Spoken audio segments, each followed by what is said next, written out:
ജ്യോതി മൽഹോത്രയെ കുറിച്ചുള്ള വിവാദം പൊട്ടിപ്പുറപ്പെട്ടത് രാജ്യസുരക്ഷയെ ബാധിക്കുന്ന ഒരു ചാരവൃത്തി കേസിൽ അറസ്റ്റിലായ അവർ കേരള ടൂറിസം വകുപ്പിന്റെ ഒരു പരിപാടിയിൽ പങ്കെടുത്തു എന്ന വാർത്ത പുറത്തു വന്നതോടെയാണ്. കേരള ടൂറിസത്തിന്റെ പ്രൊമോഷന്റെ ഭാഗമായി സംഘടിപ്പിച്ച ഒരു പരിപാടിയിൽ ജ്യോതി മൽഹോത്ര പങ്കെടുത്ത ചിത്രങ്ങൾ സമൂഹ മാധ്യമങ്ങളിൽ വ്യാപകമായി പ്രചരിച്ചു. ഇത് ചൂണ്ടിക്കാട്ടി BJP നേതാക്കളും സംഘപരിവാർ പ്രൊഫൈലുകളും ടൂറിസം മന്ത്രി മുഹമ്മദ് റിയാസിനെതിരെ രൂക്ഷമായ വിമർശനങ്ങളും ഉയർത്തി.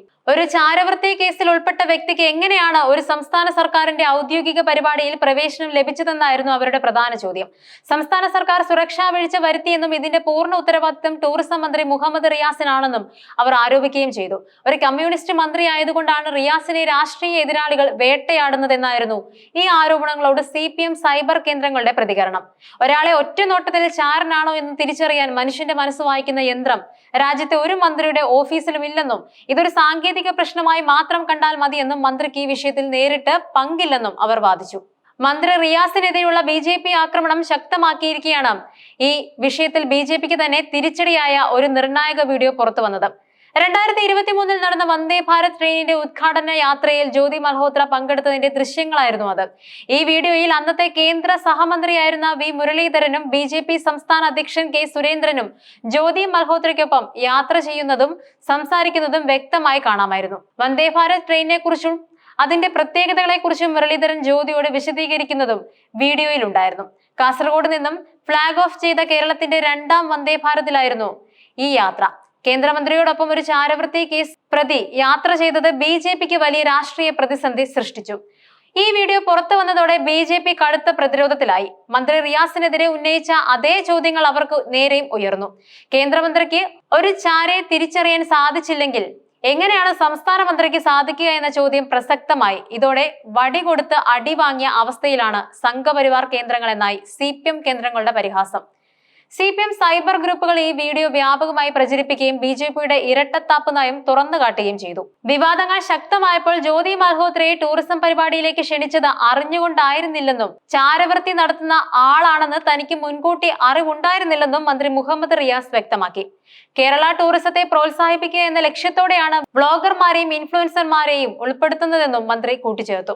ഈ വിഷയത്തിൽ മന്ത്രിയെ കുറ്റം പറയാൻ സാധിക്കില്ലെന്ന് പ്രതിപക്ഷ നേതാവ് VD സതീശനും അഭിപ്രായപ്പെട്ടത് റിയാസിന് കൂടുതൽ ആശ്വാസമേകി. സതീശന്റെ ഈ നിലപാട് ഈ വിഷയത്തിൽ രാഷ്ട്രീയപരമായ മുതലെടുപ്പ് നടത്താനുള്ള BJPയുടെ ശ്രമങ്ങൾക്ക് തിരിച്ചടിയാവുകയും ചെയ്തു. പഹൽഗാം ഭീകരാക്രമണത്തെ തുടർന്നാണ് ജ്യോതി മൽഹോത്ര പിടിയിലാകുന്നത്. ഇവരുടെ രഹസ്യ ഡയറിയിൽ പാകിസ്ഥാൻ അനുകൂലമായി നിരവധി പരാമർശങ്ങൾ കണ്ടെത്തിയതായി അന്വേഷണ ഉദ്യോഗസ്ഥർ വെളിപ്പെടുത്തിയിരുന്നു. നിലവിൽ ജ്യോതി ജുഡീഷ്യൽ കസ്റ്റഡിയിലാണ്. ഇതിനിടയിലാണ് ജ്യോതി മൽഹോത്രയ്ക്ക് BJP ഉന്നത നേതാക്കളുമായി അടുത്ത ബന്ധമുണ്ടെന്ന ആരോപണങ്ങളും ഉയർന്നത്. അവർ പങ്കെടുത്ത BJP പരിപാടികളുടേതെന്ന് പറയപ്പെടുന്ന വീഡിയോകളും ചിത്രങ്ങളും സമൂഹ മാധ്യമങ്ങളിൽ വ്യാപകമായി പ്രചരിക്കുകയും ചെയ്തു. ഈ വിവരങ്ങളെല്ലാം ദേശീയ തലത്തിൽ തന്നെ BJPയെ പ്രതിരോധത്തിലാക്കാൻ പോകുന്നതായിരുന്നു. മന്ത്രി മുഹമ്മദ് റിയാസിനെയും ടൂറിസം വകുപ്പിനെയും പ്രതി ചേർത്ത് വിവാദം സൃഷ്ടിച്ച് രാഷ്ട്രീയ നേട്ടം കൊയ്യാമെന്ന BJPയുടെ വലിയ മോഹത്തിനാണ് ഇതോടെ കനത്ത തിരിച്ചടി ലഭിച്ചത്. ജ്യോതി മൽഹോത്രയുടെ സോഷ്യൽ മീഡിയ അക്കൗണ്ടുകൾ പരിശോധിച്ചപ്പോൾ അവർ BJPയുടെ വിവിധ പരിപാടികളിൽ പങ്കെടുക്കുകയും നേതാക്കളുമായി ചിത്രങ്ങൾ എടുക്കുകയും ചെയ്തിട്ടുള്ളതായും കണ്ടെത്താൻ കഴിഞ്ഞു. ഇത് BJPയെ കൂടുതൽ വെട്ടിലാക്കി. വിവാദങ്ങൾ ശക്തമായ സാഹചര്യത്തിൽ ടൂറിസം വകുപ്പ് ഒരു വിശദീകരണം പുറത്തിറക്കി. ടൂറിസം വകുപ്പിൽ കഴിഞ്ഞ വർഷങ്ങൾക്കിടയിൽ വന്നുപോയ ഒട്ടേറെ ഇൻഫ്ലുവൻസർമാരിൽ ഒരാൾ മാത്രമാണ് ജ്യോതി മൽഹോത്രയെന്ന് അവർ വ്യക്തമാക്കി. വ്ളോഗർമാരുടെ പട്ടിക ടൂറിസം മന്ത്രിയുടെ ഓഫീസ് അല്ല തയ്യാറാക്കുന്നത്. പാനൽ ചെയ്ത് മാർക്കറ്റിംഗ് ഏജൻസിയാണ് ഈ പട്ടിക തയ്യാറാക്കുന്നത്. യൂട്യൂബിൽ 3.92 ലക്ഷം സബ്സ്ക്രൈബർമാരുള്ള ജ്യോതി മൽഹോത്രയെ സമൂഹ മാധ്യമങ്ങളിലെ സ്വാധീനം പരിഗണിച്ച് കേരള ടൂറിസത്തിന്റെ വളർച്ചയ്ക്ക് ഉപയോഗിക്കുകയായിരുന്നു ലക്ഷ്യം. ഏറ്റവും പ്രധാനപ്പെട്ട കാര്യം 2025 ജനുവരിയിൽ ജ്യോതി മൽഹോത്ര കേരളത്തിൽ വന്ന സമയത്ത് അവരുടെ പേരിൽ ചാരവൃത്തി കേസ് നിലവിലുണ്ടായിരുന്നില്ല എന്നതാണ്. ഇത്തരം വിഷയങ്ങളിൽ മുൻകൂട്ടി മുന്നറിയിപ്പ് നൽകേണ്ട കേന്ദ്ര ഇന്റലിജൻസ് വിഭാഗം യാതൊരു അറിയിപ്പും നൽകിയിരുന്നില്ല. കേസ് വന്നതിന് ശേഷവും ഇവരെ പരിപാടികളിൽ പങ്കെടുപ്പിക്കുകയാണെങ്കിൽ മാത്രമാണ് അത് കുറ്റകരമാകുന്നത്. 2023 ജ്യോതി മൽഹോത്ര V മുരളീധരനും K സുരേന്ദ്രനുമൊപ്പം യാത്ര ചെയ്തത്. അതുകൊണ്ട് തന്നെ മന്ത്രി റിയാസിന്റെ കാര്യത്തിൽ എന്ന പോലെ V മുരളീധരന്റെ കാര്യത്തിലും അറിഞ്ഞുകൊണ്ട് ചെയ്ത കുറ്റം എന്ന ആരോപണം നിലനിൽക്കുന്നില്ല. മന്ത്രിയെ പ്രതി ചേർക്കാനുള്ള തിടുക്കത്തിൽ BJP നേതൃത്വം ഈ വസ്തുതകൾക്ക് മുഖം കൊടുക്കാൻ തയ്യാറായില്ല. നിയമപരമായി ഒരു വ്യക്തി ഒരു കുറ്റകൃത്യത്തിൽ ഉൾപ്പെട്ടു എന്ന് തെളിയിക്കപ്പെടുന്നതിന് മുൻപ് വരെ അവർ നിരപരാധിയാണ്. അതുപോലെ ഒരു കുറ്റകൃത്യത്തിൽ പങ്കാളിയാണെന്ന് ഔദ്യോഗികമായി അറിയിപ്പ് ലഭിക്കാത്ത പക്ഷം അവരെ പരിപാടികളിൽ നിന്നും ഒഴിവാക്കാൻ സാധിക്കുകയുമില്ല. ജ്യോതി മൽഹോത്രയുടെ കാര്യത്തിൽ അവർ അറസ്റ്റിലായത് 2025-ലാണ്. അതിനു മുൻപുള്ള അവരുടെ പൊതു ഇടപെടലുകൾ ഒരു ചാരപ്രവർത്തനത്തിന് കണക്കാക്കപ്പെട്ടിരുന്നില്ല. അതുകൊണ്ട് തന്നെ കേരള ടൂറിസം വകുപ്പോ കേന്ദ്രമന്ത്രിയോ അവരെ പരിപാടികളിൽ ഉൾപ്പെടുത്തിയത് ഒരു കുറ്റകരമായ നടപടിയായി കാണാനും കഴിയില്ല. ഈ വിവാദം കേരള രാഷ്ട്രീയത്തിൽ വലിയ ചർച്ചകൾക്ക് വഴിവെച്ചിരിക്കുകയാണ്. BJP ഉന്നയിച്ച ആരോപണങ്ങൾ അവർക്ക് തന്നെ തിരിച്ചടിയായതോടെ CPM ശക്തമായ നിലപാടുകളുമായി മുന്നോട്ട് പോവുകയാണ്.